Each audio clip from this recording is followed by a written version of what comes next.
بسم اللہ الرحمن الرحیم۔ دروس البلاغہ کے مقدمہ فی الفصاحۃ والبلاغہ کے سبق نمبر 7 میں خوش آمدید۔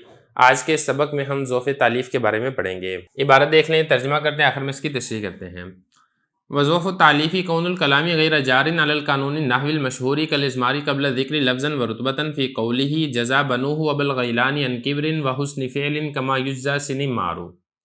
ترجمہ دیکھ لیں، اور ظوف تالیف یہ ہے کہ کلام قانون نحوی مشہور پر جاری نہ ہو، جیسا کہ ازمار قبل ذکر لے کر آنا لفظاً بھی اور رتبتاً بھی۔ شاعر کے اس قول میں جزا بنوہ ابو الغیلان عن کبر وحسن فعل کما یجزا سنمار عبارت ہو چکی ہے، ترجمہ ہو چکا ہے۔ اب چلتے ہیں اس کی تشریح کی طرف۔ دیکھیں، بات چل رہی تھی فصاحت فی الکلام کی، یعنی کلام کب فصیح ہوتا ہے، کلمہ کب فصیح ہوتا ہے، وہ ساری تفصیل گزر چکی ہے۔ کلام کب فصیح ہوتا ہے، اس کے اندر میں نے آپ کو یہ بتایا تھا کہ کلام فصیح تب ہوتا ہے جب اس کے اندر 3 خرابیاں نہ پائی جائیں۔ ان میں سے ایک خرابی تھی تنافر کلمات، وہ ہم نے گزشتہ سبق کے اندر بڑی تفصیل سے پڑھ لی ہے۔ دوسری خرابی یہاں پر ہے، وہ یہ ہے کہ کلام کے اندر ظوف تالیف نہیں ہونا چاہیے۔ اگر کلام کے اندر ظوف تالیف پایا جائے گا تو پھر وہ کلام فصیح نہیں شمار ہوگا۔ اب ظوف تالیف ہوتا کیا ہے اور اس کی مثال کیا ہے، وہ ہم آج کے سبق کے اندر پڑھیں گے۔ تو ظوف تالیف بتا رہے ہیں کہ کلام نحوی مشہور قانون کے خلاف جاری ہو۔ تو اگر تو کلام نحوی قانون کے مطابق ہے تو پھر تو ہم کہیں گے کہ اس کے اندر ظوف تالیف نہیں ہے۔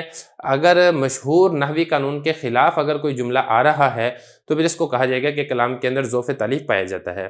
جیسا کہ آگے فرما رہے ہیں کہ نحوی مشہور قانون کی مثال ہے ازمار قبل ذکر لفظاً اور رتبتاً لے کر آنا۔ ازمار قبل ذکر لفظاً اور رتبتاً کا معنی کیا ہوتا ہے؟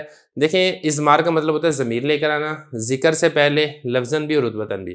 دیکھیں، کوئی بھی ضمیر استعمال ہوتی ہے تو پہلے اس کا مرجع ہوتا ہے، تو اگر مرجع ذکر کیے بغیر ہی آپ ضمیر لیں تو اس کو کہا جاتا ہے ازمار قبل ذکر۔ اگر لفظوں کے اندر بھی اس کا مرجع مذکور نہ ہو پہلے اور رتبتاً بھی اس کا مرجع پہلے نہ ہو بلکہ بعد میں ہو تو اس کو کہا جاتا ہے ازمار قبل ذکر لفظاً اور رتبتاً۔ یہ اس طریقے سے کلام کو لے کر آنا یہ نحوی قانون کے خلاف ہے اور یہ جائز نہیں ہے۔ تو اگر کسی کلام کے اندر ازمار قبل ذکر لفظاً اور رتبتاً پایا جا رہا ہے تو ہم یہ کہیں گے کہ یہ کلام فصاحت کلام سے خارج ہے۔ اب ازمار قبل ذکر لفظاً اور رتبتاً کو سمجھنے کے لیے ایک مثال لے کر رہے ہیں شاعر کے اس قول میں، تاکہ اب وہ ذرا شعر دیکھ لیں، اس کا ترجمہ دیکھ لیں، اس کا پس منظر دیکھ لیں تاکہ بات سمجھنی آسان ہو جائے۔ شعر یہ ہے، ترجمہ دیکھیں ذرا۔ بدلہ دیا ہے ابو الغیلان کے بیٹوں نے اس کے بڑھاپے کے باوجود اور اس کے اچھے فعل کے باوجود، جیسا کہ بدلہ دیا گیا تھا سنمار کو۔ یہ شعر کا ترجمہ ہے۔ اب چلتے ہیں اس کی تشریح کی طرف، لیکن اس میں پہلے آپ یہ سمجھیں اس کا پس منظر کیا ہے۔ دیکھیں، یہ جو سنمار ہے یہ ایک انجینئر تھا اور اس نے نعمان اکبر جو ایک بادشاہ تھا اس زمانے کا، اس کے لیے ایک خورنک نامی ایک محل تیار کیا تھا اور یہ بہت عالی شان اور بے نظیر محل تھا۔ اس محل کی نظیر اس وقت کسی بادشاہ کے محل کے پاس نہیں تھی، یا کسی بادشاہ کے پاس اس محل کی نظیر نہیں تھی۔ تو پھر اس میں ہوا یہ کہ جو بادشاہ تھا نعمان اکبر، اس کو یہ خدشہ لاحق ہوا کہ سنمار نے میرے لیے تو محل تیار کر کے دیا ہے، کسی اور بادشاہ نے اگر اس کو اچھے پیسوں کی آفر کر دی تو یہ کسی اور بادشاہ کے لیے محل تیار نہ کر دے۔ تو پھر سنمار نے یہ کیا کہ اس کو محل کی چھت سے گرا دیا اور نیچے گرا کے اس کو ہلاک کر دیا۔ تو اب یہ دیکھیں، سنمار نے تو بادشاہ کا ایک بہت اچھا کام کیا تھا، اس کے لیے ایک محل عالی شان محل تیار کر کے دیا تھا، لیکن بادشاہ نے اس کو بہت برا بدلہ دیا۔ تو یہاں سے پھر ایک کہاوت مشہور ہو گئی کہ جب بھی کوئی شخص کسی کو اس کے اچھے فعل کے باوجود برا بدلہ دیتا ہے تو کہا جاتا ہے کہ یہ اس نے ایسا ہی بدلہ دیا ہے جیسا کہ سنمار کو بدلہ دیا گیا تھا۔ اب اس میں ذرا شعر دیکھیں، اس میں جو ابو الغیلان ہے، ابو الغیلان کے جو بیٹے تھے انہوں نے اپنے باپ کا خیال نہیں کیا بڑھاپے کے باوجود، اور حالانکہ جو ان کا باپ تھا اس نے اپنے بیٹوں کے ساتھ بہت اچھائی کی تھی جوانی کے وقت میں اور اسی طریقے سے بچپن کے وقت میں، لیکن جو بچوں کے بچپن میں بھی اور بچوں کی جوانی میں بھی، لیکن جو ان کے بیٹے تھے انہوں نے ابو الغیلان کو ویسا ہی بدلہ دیا جیسا کہ نعمان اکبر نے سنمار کو بدلہ دیا تھا۔ اب ذرا شعر دیکھیں تاکہ بات سمجھنی آسان ہو۔ فرما رہے ہیں کہ بدلہ دیا ہے ابو الغیلان کے بیٹوں نے ابو الغیلان کے بڑھاپے کے باوجود اور اس کے اچھے افعال کے باوجود، مطلب اس نے بہت اچھے کام کیے تھے، اپنے بیٹوں کے ساتھ بہت اچھا حسن سلوک کیا تھا۔ کما یجزا، ایسے ہی بدلہ دیا ہے جیسا کہ سنمار کو بدلہ دیا گیا تھا۔ مطلب یہ ہے کہ بیٹوں نے باپ کو اچھا بدلہ نہیں دیا ہے، برا بدلہ دیا ہے۔ یہ تو ہو گیا شعر کا ترجمہ اور اس شعر کا مفہوم اور اس کا پس منظر۔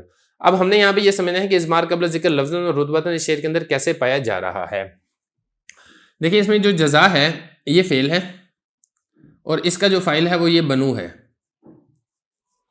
اور یہ جو ابو الغیلان ہے یہ مفعول ہے۔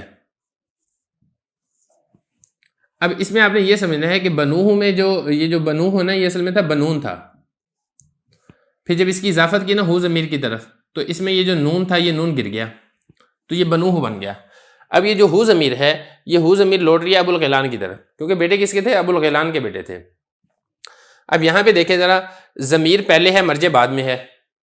حالانکہ اگر یہ ضمیر ابو الغیلان کی طرف لوٹانی تھی تو پھر ابو الغیلان کو آپ نے بنوہ سے پہلے ذکر کرنا تھا، لیکن ابو الغیلان اس کو ذکر کیا گیا ہے بنوہ کے بعد۔ تو یہاں پہ دیکھیں اضمار قبل ذکر لفظوں کے اندر بھی ہے کہ ضمیر پہلے ہے اور جو اس کا مرجع ہے ابو الغیلان وہ بعد میں ہے، اور رتبتاً بھی ایسے ہی ہے۔ رتبتاً بھی کیسے؟ دیکھیں یہ جو ابو الغیلان ہے یہ مفعول ہے، اور یہ جو بنو ہے یہ فاعل ہے، اور جو مفعول ہے، مفعول کا رتبہ وہ فاعل سے کم ہوتا ہے، لیکن آپ نے جب یہاں پر جو ضمیر ہے یہ مفعول کی طرف لوٹا دی تو گویا کہ مفعول کو آپ نے فاعل سے مقدم کر دیا ہے، یہ اضمار قبل ذکر رتبتاً ہے۔ تو اضمار قبل ذکر لفظاً بھی پایا جا رہا ہے، رتبتاً بھی پایا جا رہا ہے، تو نحوی مشہور قانون کے خلاف یہ جملہ آ رہا ہے، تو ہم یہ کہیں گے کہ یہ جو جملہ ہے یہ فصاحت کلام سے خارج ہے۔